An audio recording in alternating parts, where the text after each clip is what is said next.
con el nuevo ministro de Planificación del Desarrollo, Gonzalo Quiroga, quien hasta hace algunas horas era viceministro en el área económica y a partir de las renuncias y salidas de la jornada de hoy ha asumido este puesto en la jornada. Escuchemos, nos sumamos a la entrevista con Juan Carlos Monroy.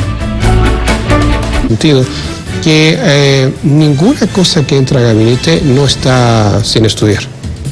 Siempre tiene por detrás todo un aspecto técnico que se maneja y se realiza. ¿Qué sabe usted? ¿Qué ocurrió entonces? Me parece muy interesante la explicación que nos da ministro Quiroga con relación a cómo es el manejo de este tipo de normativas, de los decretos. ¿Qué sabe usted? ¿Qué ocurrió con el polémico, y permítame poner ese término, polémico decreto ELFEC? ¿Qué es el que aparentemente está generando estas discrepancias o hasta estas renuncias? El difícil decreto. Ajá, no polémico. Difícil. Ese decreto, nosotros lo venimos revisando desde el día 7 de septiembre. No es un tema que salió en las últimas 24 horas. Desde el 7 de septiembre que lo estamos revisando. Y eso obviamente ha ido llevando a muchos temas, a muchas cosas. Hasta llegar al día 22 de septiembre. ¿Ya? El 22 de septiembre lo que se hizo fue un trabajo bastante duro, bastante fuerte. Hubieron muchas opiniones que se manejaron. Y ahí se estableció claramente que se puso un artículo, el artículo número 1, que fue el que realmente, que se insistió por varios elementos. ¿Qué decía ese artículo? Ese artículo establece que antes de que cualquier cosa que se tenga que realizar debe haber un estudio de profundidad de cuál es la verdadera situación de ELFEC. ¿Cuál es la situación de ENDE en su participación con ELFEC y cuáles han sido las inversiones que se han realizado?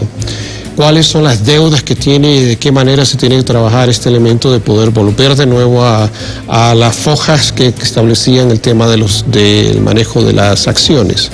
Recordándole a la población que el año 2010 esto fue una confiscación del 56% de las acciones compradas. ¿No fue una nacionalización? No, eso no fue una nacionalización. Discúlpeme, en este país nunca ha habido nacionalización, ha habido confiscaciones. Eso es lo que ha habido realmente. Entonces este 56% que pertenecía a una empresa inclusive americana, norteamericana, que la compra con Teco y que después forma parte del grupo ELFEC, donde hay también un porcentaje de los trabajadores, forma parte de este paquete y es confiscado por el Estado, básicamente por el gobierno del Movimiento al Socialismo, y se lo pasan a ENDE. ¿Ya? Obviamente este es un momento que estamos revisando porque ENDE nunca terminó por oficializar esta absorción del tema del ELFEC.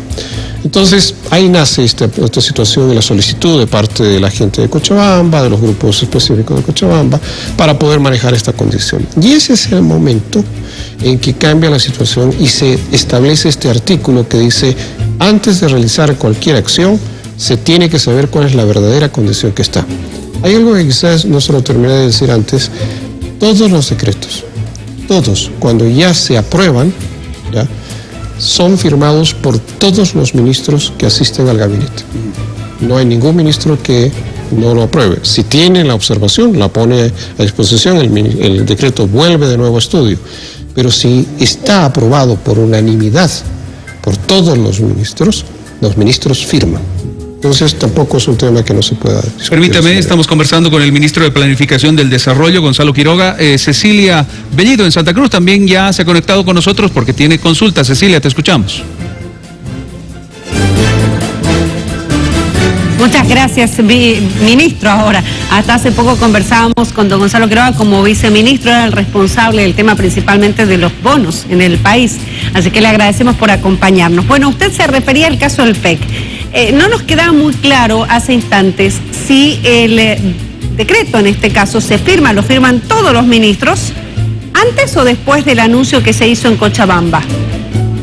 El primer anuncio, si no me equivoco, fue hecho por la presidenta en el mes de febrero. ¿Ya? Y de ahí se planteó que se iba a hacer el estudio respectivo para poder manejar este tema de este decreto. Y como le digo, se fue desarrollando y se fue manejando durante todo este tiempo hasta que el día 7 de septiembre se empezó a estudiar ya más en profundidad. Y el 22 se planteó ya el decreto final, que es el que de alguna manera hoy día estamos analizando y que ha generado un poco esta situación en la cual nos estamos encontrando. Pero ese es el cronograma que ha tenido, no ha tenido ningún otro tema más. El 22 de septiembre se hizo la firma, o digamos fue revisado, y ahí se estableció también que es un decreto que obliga a 3 ministerios a participar en todo este proceso del estudio. El Ministerio de Energía, el Ministerio de Economía el Ministerio de Justicia. Entonces no es un tema que abarca solamente un ministerio o que está desarrollado por uno solo. Son elementos que se tienen que trabajar en conjunto y eso es lo que se está haciendo. Entonces estimamos que bueno, ha sido un tema que se dio bastante estudio, inclusive en ese momento el desarrollo del artículo 1 del decreto supremo se trabajó en sala, se trabajó en el gabinete, se habló, se participó, se conversó, se discutió entre los distintos ministros y una vez que ya se tuvo el consenso de lo que tenía que decir, fue el momento en que se dijo, ¿se aprueba? Sí. ¿Hay unanimidad? Sí. Entonces firmamos todos. Y ahí participaron todos y se firmó completamente. Eso es lo que fue lo que sucedió. Entonces, ¿por qué se genera en este momento, ministro, en estas últimas horas y también la semana pasada con el anuncio del ex procurador, por qué se genera entonces hoy por hoy estos anuncios de que sería efectivamente un decreto que va en contra de los intereses económicos y también podría tener implicancias jurídicas para los firmantes? Si no tenemos el estudio de lo que se denomina el due diligence o la debida diligencia, es muy difícil establecer si existen o no existen procesos de tipo económico o de daño económico o de tipos o aspectos jurídicos que tengan que ser manejados de otra manera. El mismo procurador saliente emitió una opinión, tenía todo el derecho de realizarlo y creo que debió haber sido capaz de poner encima de la mesa toda la documentación necesaria para establecer su posición. El ex procurador inclusive ha hecho algunas declaraciones que hay que tomarlas con mucho detenimiento, pero que tampoco podemos profundizar en ellas si no se tiene la documentación, y la documentación recién se va a generar. Tampoco es un elemento que esté basado en una locura de decir, no, ahora retrocedo y voy a cambiarlo. Tiene que estudiarse eso y es por eso que nosotros insistimos, bueno, en mi posición en ese momento estaba como viceministro, la posición era insistir en la necesidad de realizar este estudio y ver cuáles son los impactos y la presencia de ENDE por una parte, por eso la presencia del Ministerio de Energía. El segundo, todo lo que tiene que ver con los temas jurídicos, la presencia del Ministro de Justicia y del Ministerio de Justicia, y obviamente la parte económica que tiene que ver cómo se va a manejar estos detalles en lo que sería, entre comillas, la recuperación de las acciones, devolverla a los verdaderos dueños y volver a participar. Pero eso no significa que eso sea una privatización como ha sido establecida en su momento determinado, porque una privatización tiene otro contexto y otra manera de actuar. Entonces yo creo que en este caso lo que estamos haciendo es lo correcto y lo que corresponde hacer en función de lo que se tiene que hacer. ¿Ha planteado el decreto hasta el momento? ¿El mismo establece recursos económicos, es decir, devolución de recursos económicos, ministro? Siempre y cuando el estudio lo determine. Porque tiene que determinarse, lo dije al principio, si ENDE ha hecho inversiones en ELFEC y ENDE es una empresa estatal, tiene que verse cómo se va a manejar ese esquema de inversiones que se han realizado.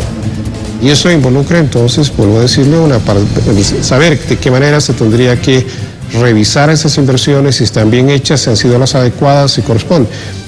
Entienda usted que aquí tenemos dos elementos bastante complejos. Durante el gobierno del Movimiento al Socialismo se dijeron y se plantearon que aquí había muchas inversiones realizadas. Nosotros muchas veces hemos encontrado empresas estatales que no hicieron las inversiones adecuadas. Yo le puedo poner un solo ejemplo. Por ejemplo, el tema de los taladros que se compraron por yacimientos y que al final creo que lo usaron 2 o 3 veces y se quebraron. Ese es un daño económico. Pero el detalle está en que se hizo una inversión y eso corresponde también revisarlo. Entonces, a eso es lo que vamos. Cuando uno va a hacer una acción de estas características, tiene que ser capaz, desde el punto de vista de su planificación, de establecer cuáles son las condiciones, el marco de acción que se tiene que ver y cuál es la realidad, tanto técnica como jurídica. Si esos detalles no los tenemos en las manos, es muy difícil en este instante dar una opinión al respecto de que si realmente está correcto o no está correcto. Por eso fue necesaria la necesidad de plantear ese primer artículo. Y eso fue lo que se llegó a un consenso absoluto y se planteó lo que se está realizando. El resto ya son opiniones muy personales. Última pregunta, sí. A eso voy, la opinión, por ejemplo, hoy de don Óscar Ortiz, de decir que el actual gobierno, al tener ya tan pocos meses de aquí en adelante y hacer un gobierno de transición, no debería seguir endeudando al Estado Nacional. Esto fue lo que dijo hoy el ministro Ortiz a tiempo de anunciar que lo habían despedido, haciendo referencia a este convenio, a este decreto del FEC. No creo que Óscar haya terminado de establecer eso. Yo soy muy amigo de él, nos conocemos mucho tiempo, hemos trabajado y hemos sufrido mucho durante estos meses. Él con la condición de ministro, en la condición de tratar de lograr una estabilidad. Y como esta mañana se lo dije yo a la presidenta, ¿nos queda poco tiempo? Sí. ¿Tenemos poco tiempo para hacer muchas cosas? También. Pero haremos las mejores cosas que este país necesita, porque ese es nuestro compromiso desde el principio. Entonces, ese es el desarrollo. Necesitamos destrabar los créditos de la Asamblea, necesitamos realizar nuevas cosas, necesitamos generar este empleo. Se ha generado, el exministro Ortiz ha hecho un excelente trabajo a través del Decreto Supremo 4272. Lamentablemente no tuvimos la condición que el Parlamento nos detuvo todo lo que son los ingresos debido a estos créditos para poder trabajar estos elementos. Pero así y todo, la estabilidad del país, a pesar de que mucha gente dice que es tremendamente mala, no lo es. Nosotros somos en este instante la tercera economía a nivel de Latinoamérica y estamos por encima del promedio de América Latina.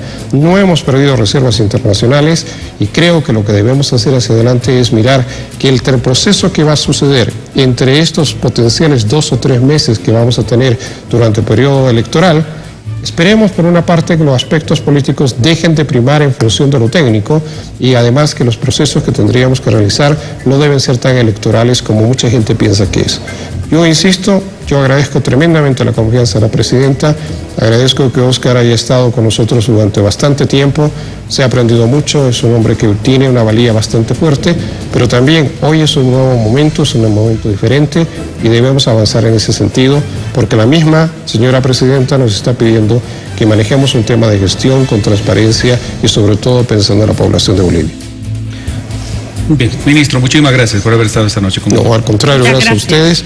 Recordarles que la pandemia sigue, por favor, que no debemos bajar la guardia y sobre todo saber que todos necesitamos entender que Dios está con nosotros, así que Dios nos bendiga a todos. Importante recomendación. Muchísimas gracias. El ministro Gonzalo Quiroga nos ha acompañado, flamante ministro de Planificación. Cecilia.